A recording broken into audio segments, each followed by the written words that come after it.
هذا أنا، هذا بيتي، هذا ذاكرتي. أنا مع غيث بحس حالي إيش عدلت كله.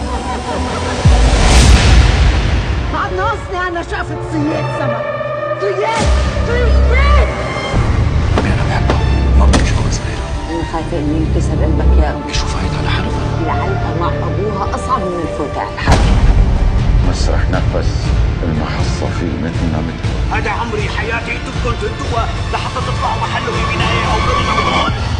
اشتقت لك. رح تشوفني الليل. إذا جاء بالي شوفك هلا شو بنعمل؟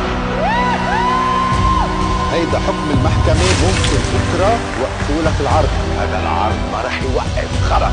أيوة يا عيني عليك. يلا. طالما هن مش راضيين عليه ما راح يخلوك تكفي معه لو شو ما عملت. الشيء الوحيد اللي وجعني عن جد إن عيونك اللي عم ينطفوا شوي. أنا بس بدي وقف قدامه مثل الزلم. وظفت عند طلال شهر. عندي اللي عم يقتل أهل الضيعة ويموت رزقهم. أنت واحد مأذي ولئيم على فكرة. أنا جايبت لك عرض لأصحاب الدعوة. انت اعرض منك انت المفروض تفهمي شو يعني اقلي بعدك عم تكفي بنفس اللعبه.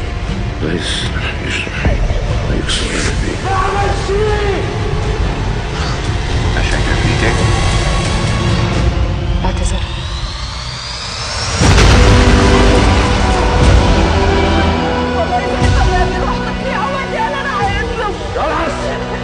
من لما بقيت تركني تشخشط لحالي على الطرقات مش لتصيري شقفة كفار بيجيبوا محلك على العمية.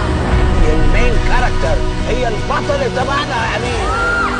يوسف معه يتحدانا يحط راسه براسنا. بدي أعيشك ملكة إذا الله أعطاني عمر. غيث